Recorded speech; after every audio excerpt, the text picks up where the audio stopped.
नमस्कार, मी सेजल पुरवार. या बातमीपत्रात तुम्हा सर्वांचं स्वागत. आणि आता पुढे पाहूयात 36 जुलै 72 घडामोडी.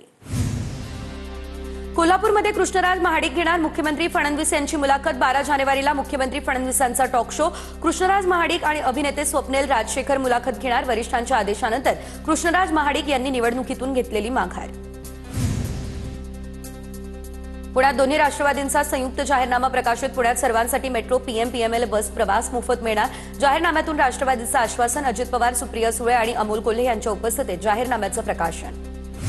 अहिल्यानगरात पालिका निवडणुकीच्या प्रचारासाठी पंकजा मुंडेंची रॅली. रॅलीमध्ये सुजय विखे पाटील यांच्यासह संग्राम जगताप उपस्थित. शहरातील निर्मलनगर परिसरातून रॅली काढण्यात आली. परभणी पालिका निवडणुकीच्या पार्श्वभूमीवर शिवसेना ठाकरे गटाच्या खासदारांची एकत्र रॅली. प्रभाग क्रमांक 6 मधील ठाकरे गटातील 4 उमेदवारांसाठी खासदारांची रॅली. गुलशनाबाग या परिसरातील नागोबा कॉर्नरवरून रॅलीला सुरुवात. नाशिक पालिका निवडणुकीत बंडखोरकरांमुळे आता भाजप उमेदवारांची डोकेदुखी वाढली. प्रभाग क्रमांक 10 मध्ये भाजपचे बंडखोर उमेदवार शशिकांत जाधव यांचं शक्तीप्रदर्शन. मतदार चिन्ह असलेल्या ऑटोरिक्षाची भव्य रॅली काढत प्रचार. कोल्हापूरच्या इचलकरंजीमध्ये शिवशाही आघाडीच्या प्रचार सभेला सतेज पाटलांची प्रमुख उपस्थिती. पाण्याच्या प्रश्नावरून सतेज पाटलांचा आमदार आवाडे यांच्यावर नाव न घेता टीका. सांगलीमध्ये विश्वजित कदमांचा मॉर्निंग वॉक दरम्यान नागरिकांसोबत संवाद. पवारांच्या राष्ट्रवादीच्या उमेदवारांना मतदान करण्याचं आवाहन. प्रशासक काळात आमराईकडे दुर्लक्ष झाल्याची विश्वजित कदम यांच्यासमोर नागरिकांची तक्रार. पुण्यात अजित पवार यांचा भव्य रोड शो संपन्न. कार्यकर्त्यांना चक्क क्रेनवर चढून हार घालत अजित पवारांचं स्वागत केलं. अजित पवार यांच्या रोड शोमध्ये शिवसैनिकांनीही दादांचं स्वागत केलं. सांगलीमध्ये चंद्रकांत पाटील यांच्याकडून उमेदवारांच्या प्रचारासाठी मॅरेथॉन बैठका. उमेदवारी न मिळाल्यानं अनेक पदाधिकारी नाराज असलेल्या पदाधिकाऱ्यांची समजूत काढण्याचा चंद्रकांत पाटील यांचा प्रयत्न सुरू. पैंज डावा सांगली महापालिकेमध्ये भाजपच्या 55 जागा निवडून येतील. आगामी महापालिका निवडणुकांसाठी पालकमंत्री चंद्रकांत पाटील यांचे हे भाकीत.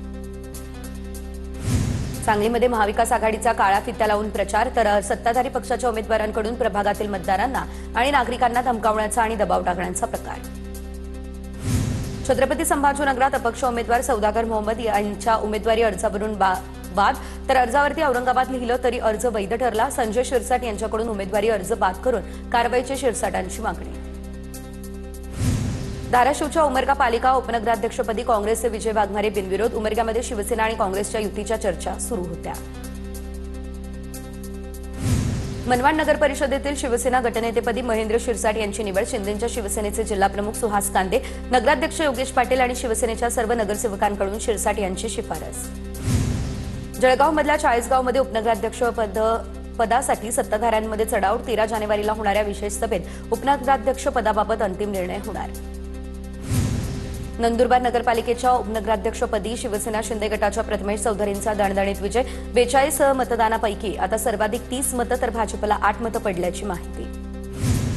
वाशिम नगर परिषद उपाध्यक्षपदाची निवड 13 जानेवारीला होणार. तर निवडीच्या अनुषंगानं भाजपचे जिल्हा प्रभारी खासदार अनुप धोत्रे यांच्या नेतृत्वाखाली महत्वाची बैठक. गोंदियाच्या गोरेगाव नगरपंचायतीमध्ये स्वीकृत सदस्याच्या निवडीवरून भाजपमध्ये नाराजी नाट्य. जिल्हा उपाध्यक्षांसह भाजप पदाधिकारी आणि अनेक कार्यकर्त्यांचा राजीनामा. पुण्यातील राजगड तालुका काँग्रेसचे अध्यक्ष संजय वालगुडे यांच्यासह अनेक कार्यकर्त्यांचा भाजपमध्ये प्रवेश. भाजप नेते संग्राम थोपटे यांच्या उपस्थितीमध्ये पक्षप्रवेश संपन्न. महापालिका निवडणुकीमध्ये मतदानाचा टक्का वाढावा यासाठी निवडणूक आयोगाकडून वेगवेगळ्या माध्यमातून जनजागृती. टाळ मृदुंग पेटीच्या निनादात गायनाच्या माध्यमातून मतदानाचा हक्क बजावण्याचे नागरिकांना आवाहन. संभाजीनगरमध्ये महानगरपालिका निवडणुकीमध्ये मतदान केंद्रावर शाईऐवजी मार्कर पेनने बोटावर रेघ मारण्यात येणार. आयोगाकडून प्रक्रियेसाठी शहरात 6000 विशेष मार्कर पेन. या पेन 2 दिवसांमध्ये केंद्र प्रमुखांना दिल्या जाणार. नागपूर महानगरपालिका निवडणुकीसाठी मतदान केंद्रासाठी इलेक्ट्रॉनिक मतदान यंत्राचं वितरण. नागपूर महानगरपालिकेच्या 10ही झोन निहाय महानगरपालिकेच्या 3004 मतदान केंद्राकरता ईव्हीएमचं वितरण. नाशिकमध्ये ऐन निवडणुकीच्या काळात वृक्षतोड. 15 जानेवारीपर्यंत वृक्षतोड न करण्याचे आदेश असताना नंदनी नदीवरील पूल बांधण्यासाठी 30 ते 35 झाडं तोडली. स्थानिकांनी हस्तक्षेप केला. त्यानंतर तुर्तास 2 दिवसांसाठी वृक्षतोड थांबवली. ठाण्यातील 1000 एकर वनजमीन आता विकासकांना देणार. वन विभागाची राखीव जमीन खासगी व्यक्तींना देण्याच्या निर्णयावर शिक्कामोर्तब. महसूल मंत्री बावनकुळे यांच्या निर्णयावरती वनमंत्री गणेश नाईक यांनी आक्षेप घेतल्याची सूत्रांची माहिती आहे. संतोष देशमुख हत्येप्रकरणी गृहसचिवांच्या अध्यक्षतेखाली समिती उच्च न्यायालयाचे माजी न्यायमूर्ती ML ताहालियानी यांनी दिलेल्या चौकशी अहवालावर कृती अहवाल तयार केला जाणार. विकसित भारत रोजगार आणि उपजीविका हमी अभियानाच्या सदस्यपदी आमदार राजेश बकाने यांची नियुक्ती. आमदार राजेश बकाने हे वर्ध्याच्या देवळीचे आमदार. ग्रामीण भागातील लोकांना या योजनेचा फायदा होणार. आमदार राजेश बकाने यांची ही प्रतिक्रिया समोर. नितेश राणेंनी घेतला सिंधुदुर्गमधील आंगणेवाडीसह कुणकेश्वर जत्रोत्सवाचा आढावा. जत्रांना राज्यातून देशातून याशिवाय मुंबईमधून मोठ्या प्रमाणात कोकणवासियांची हजेरी. बीडमध्ये संत वामनभाऊ महाराज यांच्या सुवर्ण पुण्यतिथी महोत्सवानिमित्त हेलिकॉप्टरने पुष्पवृष्टी. गहिनीनाथ गडामध्ये पुण्यतिथी महोत्सवाची सांगता. पौष महिन्यानिमित्त शिरसाळा मारुती मंदिरामध्ये भाविकांची दर्शनासाठी अलोट गर्दी. सकाळपासूनच मंदिर परिसरात श्रीरामाचा गजर. खानदेश विदर्भ मध्य प्रदेशमधील भाविकही दर्शनासाठी शिरसाळ्यामध्ये दाखल. मुक्ताईनगर या ठिकाणी संत मुक्ताबाई समाधीस्थळावरती 19 ते 29 जानेवारी दरम्यान पंचक्रोशी परिक्रमेचे आयोजन. महतनगर पंचक्रोशी परिक्रमेमध्ये 3 दिवसांमध्ये 63 किलोमीटर चालणार. भाविकांनी सहभागी होण्याचं केलं जात आहे आवाहन. तुळजापूर विकास आराखड्यासाठी आता 555 कोटी 80 लाख रुपयांच्या कामांना सरकारकडून मान्यता. शहरांमध्ये आणि शहराच्या बाहेर पार्किंगची सुविधा उभारली जाणार. 2028 पर्यंत विकास आराखडा पूर्ण करण्याचं ध्येय. संगमनेरमध्ये भाऊसाहेब थोरात कृषी महाविद्यालयाच्या प्रांगणामध्ये कृषी प्रदर्शनाचं आयोजन. काँग्रेसचे नेते बाळासाहेब थोरात यांच्या हस्ते कृषी प्रदर्शनाचं उद्घाटन. हे कृषी प्रदर्शन 5 दिवस सुरू राहणार अशी देखील माहिती. साताऱ्याच्या कराडमध्ये महापारेषण विद्युत उपकेंद्रातून शेतीपंपांसाठी दिवसा अखंड वीज पुरवठा. आमदार अतुल भोसले यांच्या हस्ते योजनेचा प्रारंभ. केळीला जागतिक बाजारपेठ मिळवून देण्यासाठी स्वतंत्र केळी बोर्ड स्थापन करा. एकनाथ खडसे यांची मुख्यमंत्री आणि कृषी मंत्र्यांकडे पत्राद्वारे मागणी. केळीसारख्या पिकासाठी स्वतंत्र बोर्ड का नाही, खडसेंचा हा सवाल. पाचोऱ्यातील बाळद परिसरामध्ये रब्बी ज्वारीवरती आता मावा चिक्का रोगाचा प्रादुर्भाव. हवामान बदलाचा फटका बसला त्यामुळे पाचोऱ्यामध्ये रब्बी ज्वारी संकटात. रब्बी ज्वारीवरती किडींचा हल्ला झाला त्यामुळे पाचोरा परिसरातील शेतकरी चिंतेत. मनोजामधील शेतकऱ्यांनी हरभरा पिकासह मोहरीचं आंतरपीक घेतलं त्यामुळे फायदा. दुसरीकडे बाजारात मोहरी पिकाला चांगला दर त्यामुळे आता हे दुहेरी पीक शेतकऱ्यांसाठी फायदेशीर ठरत असल्याची चिन्ह.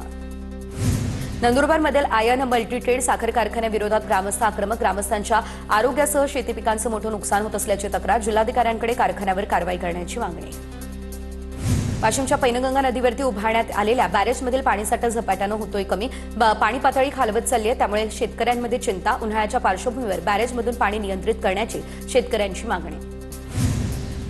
वाशिममध्ये जलजीवन मिशन अंतर्गत नळ पाणी पुरवठा योजनेची कामं सुरू तर कामं अंतिम टप्प्यात. मात्र प्रत्यक्ष नळाला पाणी येण्यासाठी नागरिकांना प्रतीक्षा करावी लागणार त्यामुळे सुरू असलेल्या कामांना अधिक गती देण्याचीही होते मागणी. वर्ध्याच्या हिंगणघाटमध्ये संभाव्य पाणी टंचाई आढावा बैठक. आमदार समीर कुणावार यांच्याकडून पर्यायी पाणी पुरवठा व्यवस्था आणि दुरुस्तीचं काम वेळेत पूर्ण करण्याच्या सूचना. इंदापूरच्या गटविकास अधिकाऱ्यांकडून 50 घरकुलांची 2 व्हीलरवरती फिरून पाहणी. तर शेळगावाने मुख्यमंत्री समृद्ध पंचायतराज अभियानामध्ये सहभाग नोंदवला त्यामुळे मोठ्या प्रमाणात घरकुलाची कामं सुरू. वाशिमच्या कवठामध्ये मुख्यमंत्री पंचायतराज अभियान या अंतर्गत तक्रार निवारण मेळावा. मेळाव्यामध्ये घरकुल आणि विहिरींच्या तक्रारींवरती तोडगा काढण्यात आला. एकूण 240 लाभार्थ्यांना या मेळाव्याचा लाभ मिळाला.